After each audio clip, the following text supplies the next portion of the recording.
Hello, everyone, and welcome to the latest episode of Cannabis Unlocked. Today, I'm very excited to be joined by Eric Hammond, the CEO of Highsman. Eric, how are you today? Good. Thank you for having me, Jordan. Appreciate the Absolutely. support. Yeah, definitely. Glad to talk more about what you and the Heisman team are doing. Super exciting stuff. So yeah, maybe with that, why don't you tell us a little bit about what Heisman is? Sure. So Highsman is a cannabis lifestyle brand positioned at the intersection of sports and cannabis, and is the brainchild and lifelong vision of ex-NFL running back and thought leader Ricky Williams, who many people know the surface level story and lore around Ricky, but he's a tried and true passionate cannabis advocate, and this vision for this business has been birthed many years ago. So it's been a really fun project bringing this to life with him and helping him see this through. Fantastic. And would love to talk more on Ricky's story. First, though, would love to hear what is your professional background and how did you Sure. eventually get into cannabis? So super passionate entrepreneur, cut my teeth in the tech industry, started a headphone company, headphones with a couple of buddies way back when, kind of on the heels of Beats by Dre. And ended up kind of right place, the right time, doing a really good kind of small business with my friends when we ended up selling the majority stake to the rapper 50 Cent, and really transitioned our business model, turned into a company called SMS Audio. And really, that's where I think I started honing my ability to build a brand and harness the brand power of a celebrity and really maximize it. And, it was a great 8 to 10 year run. We built it into a international formidable player in the headphone and speaker space. And it was, really exciting for me to see a business from concept through manufacturing and really get my hands on international business in multiple markets, and as well as, marketing and sell through and support, especially in a more mature industry than cannabis. But through my career, I've always been a super passionate cannabis consumer, and I really wanted to be able to mix my passions for cannabis and entrepreneurship together. And my entry point into cannabis, I was a former executive at Green Lane, NASDAQ traded cannabis adjacent business. There, I was really kind of part and parcel in helping them develop their owned and licensed brand strategy. They're a powerhouse in terms of third party distribution, whether it was packs or stores in Bickle. But it really, I entered their business at a time when, the margin rich opportunity to create some of their own brands was, high on their list. So there I was, really part and parcel in creating Higher Standards, which is a brand and retail concept, the licensing deal for Marley Natural, the licensing deal for the Keith Haring collection, started working hand in hand with some of the other players to get the joint venture done with Burner for Vibes Papers. And then we also had the hard goods license for cookies. So, it was really exposed, to the inner workings of some cannabis brands, specifically cookies, and watching them really build this incredible community of advocates and followers was pretty impactful. And honestly, that kind of brings me up to where I met Ricky.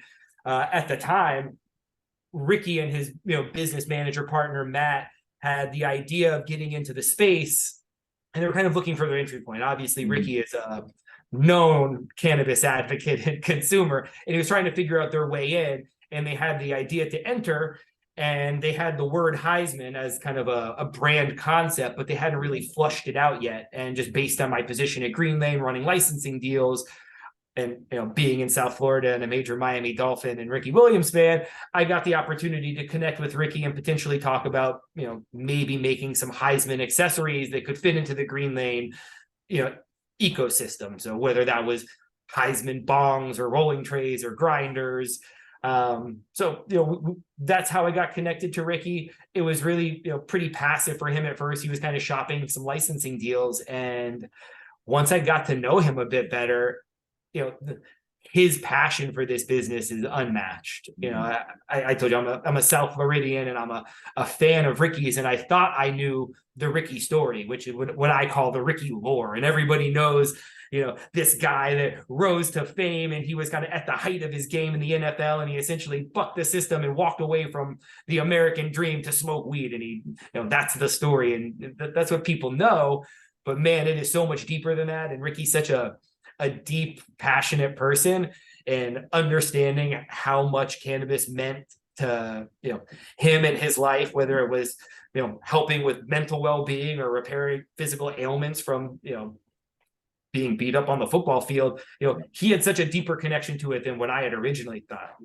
For me, I was like, man, you have the ability to do something so much more impactful than to make some bongs and rolling trays and get a check in the mail. I was like, that's the kind of easy route. But I was like, you're such an important person and you've really stuck to your guns, and very few people have done that, but it's going to be a lot more work. And I kind of told them, there's one person in the space that I think has been able to develop a community that is unwavering, and that's Burner with cookies. And it's not that he grows the best weed, and whether he does or he doesn't, it's not even for discussion. It's that he has a super clear understanding of who his target consumer is, how they consume, what motivates them, what gets, what they're into. And he speaks to them, and he's visible and he's attainable and he's around, and he's continued to kind of cultivate this community. And I told Ricky, there's no reason that you can't do this in a much different, broader demographic. If you're an 18 to 25 urban male that likes hip hop and weed, Burner's got you. But for me, sports crosses all socioeconomic boundaries, age, race, religion. It doesn't matter. It might not be football. It might be tennis or swimming or golf, whatever it might be. People typically have something that they're into, that they're supporting of. And I told Ricky, you can, this intersection of sports and cannabis hasn't been, built. There's not a community that lives there. There's athletes in the cannabis space, whether it's Al Harrington developing Viola, or, Megatron, Calvin Johnson with Primitive, and Rob Sims. There's people in the space, but there's nobody like him, and they might, all these people might be using cannabis for the right reasons, whatever that reason might be. But the tried and true story of, essentially, somewhat being a martyr, like he stuck to his guns before it was okay, before it was cool. Nobody deserves anything in this life, but if anybody deserves to have a cannabis company, it's Ricky. And I said, but you can't just sit back and get mailbox money. You're going to need to be involved. And that's what makes Burner a success, is that he's so committed to it. And, conversations went for a couple of weeks, and ultimately, he told me that that's really what he wanted to do. He really wanted to make a change, and he felt like he had the voice and the platform that he could really start helping change the dialogue and normalize things. And he wanted me to help him run that. And, it's been it was incredible to see that he wanted me to come do this with him. And just the last year of putting this together and launching it has been so impactful. It's been incredible. That's awesome. And so before we get a bit more into the company itself, it would be helpful, I think, for folks if you could provide, the true story of Ricky and his career and what happened with cannabis, to kind of distill some of that lore around him. Sure. And, Ricky's an interesting guy. When he rose to prominence, he was, a superstar. He had won the Highsman trophy, and, which is the pinnacle of college football. He was at his, at the height of his game and what could have been a Hall of Fame career. But deep down, he was a super shy, socially anxious individual. And he was really known in his playing career for wearing the, iridescent visor. And it was more so people couldn't see his eyes. And he got really famous for not taking his helmet off during interviews. And a lot of it was deep-rooted social anxiety. And for him, cannabis was his means to deal with it. It wasn't just some stoner getting high. He was helping, again, treat mental issues, social anxiety, and also he was using it to help, treat physical ailments, as opposed to taking opioids and all of these things. So he was super committed to using this in his self-help regimen. And he kind of got caught up in the whirlwind that he was just this stoner, casual smoker that was giving it all away, but that really wasn't it. And interestingly enough for him, what I thought was super interesting with his story is that when he did make that final decision, listen, this is meaningful, this is what I'm choosing, this is the path I'm going on, he didn't just kind of sit back and, go smoke weed at his house in Florida. He decided he was going to take it upon himself at that point that if he was going to choose the path that, cannabis was that path, he was going to learn everything he could about that plant and what it could do. And he spent, years touring Southeast Asia, learning from, plant-based medicine. He got super deep into really understanding how it impacts him, the benefits of it, different formulations. He got really connected to it, beyond what he had thought even then. And his education hasn't stopped. He's a student of the business. He's just a consummate student. Even to most recently, where he just completed the Ganjier training, which is kind of the formalized cannabis sommelier training out in Humboldt, to really continue to hone his nose and his senses, and to really continue to further his education around the plant. Wow, that's really interesting. And I love the point you bring up about how players were able to be on painkillers and SSRIs, but not cannabis because it's a Schedule I substance. I mean, could you talk a little bit about your views on that, and maybe the side effects of some of those other medications versus cannabis? Yeah, I mean, I'll definitely touch on it. It's something that, obviously Ricky can talk much more passionately about as someone that was exposed to all of it firsthand. And so, I think it's terrible that essentially every major sporting institution says it's okay to take those type of narcotics, but not okay to smoke cannabis, which is wild. And again, it's great that times are slowly changing, and we'll kind of get into that as various sporting institutions are changing their testing protocols and stands. But still, the players' access to opioids and potentially damaging and addictive drugs while not allowing them to consume cannabis to self-medicate is, a main driving force in what we're doing. The brand, we are ultimately building a lifestyle brand in a community, but the community stands for something, and we want to help, be that, that platform to help change the narrative. And it's not just going to be Ricky. It's going to be as we bring in other like-minded athletes and sports fans and advocates that share that same ethos, that we continue to kind of push that narrative forward. That's great, Eric. And I think that's a good segue into the business itself, right? What is Highsman? When did you guys officially kick things off, and where did things stand today? Sure. So Highsman is a asset-light, multi-state cannabis licensing business on one arm, and then a merchandise and apparel business on the other, obviously completely non-plant touching. We launched, kind of as we talked before we hopped on, exactly pretty much a year ago.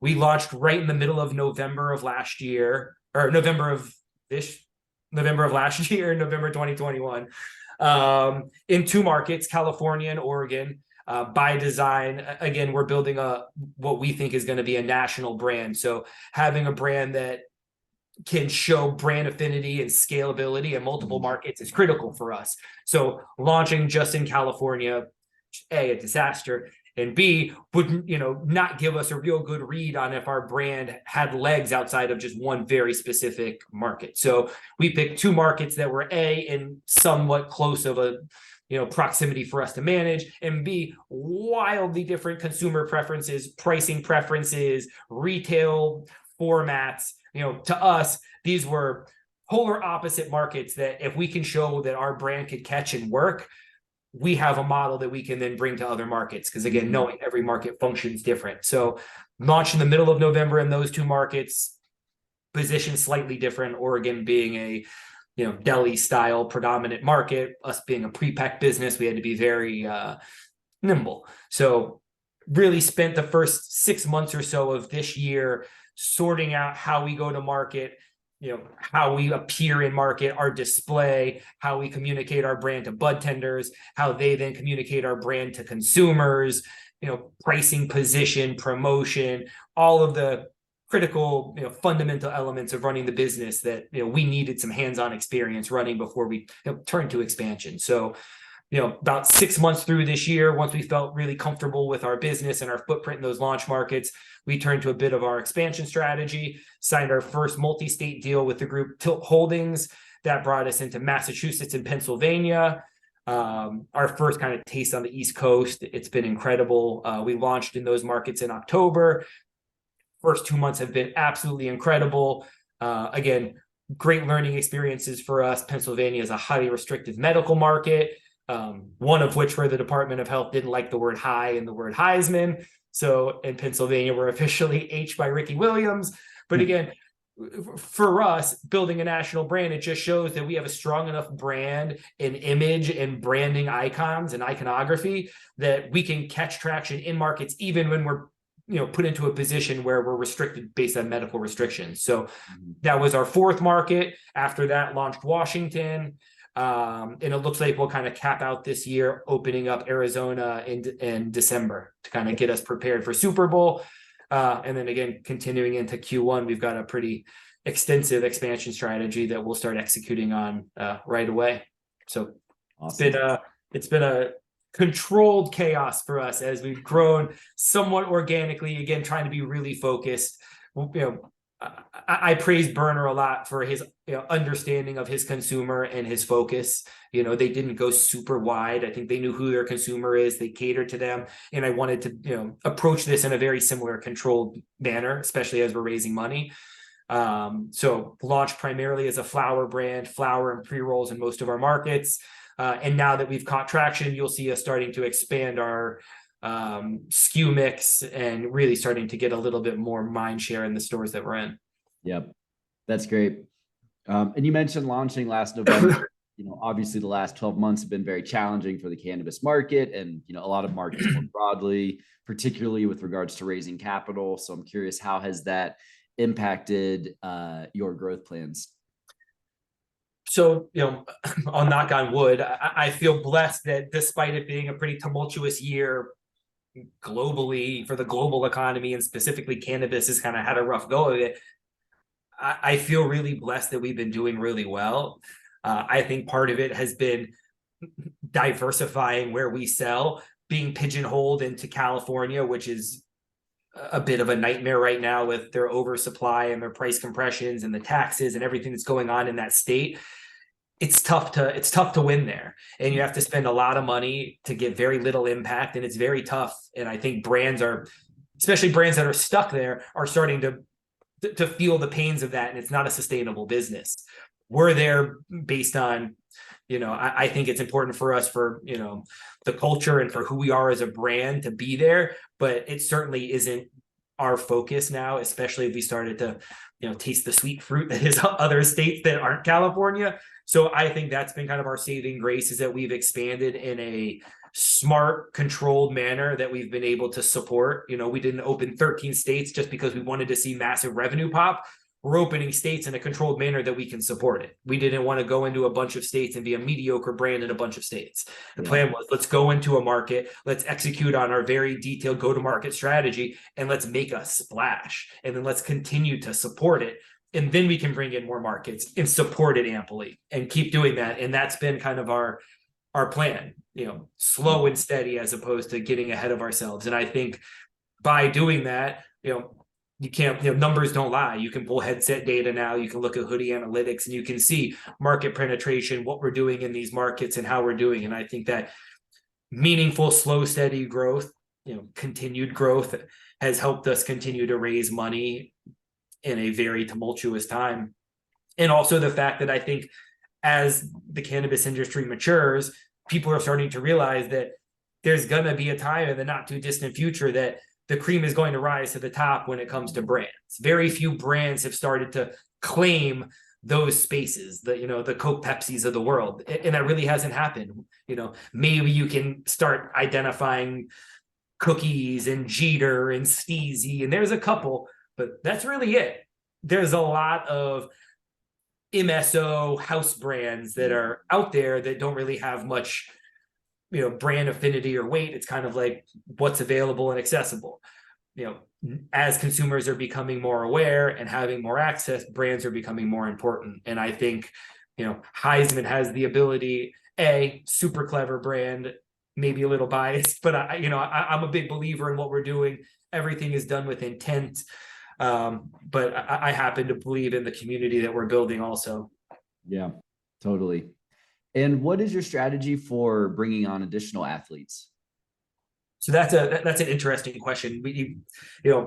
For me, that's a very delicate strategy, because our business, I think what makes us so successful is the authentic nature of our business and of Ricky. We get lumped into the celebrity category because Ricky is famous, but that's the only reason that we're lumped into the celebrity category. Like, he is the anti-celebrity.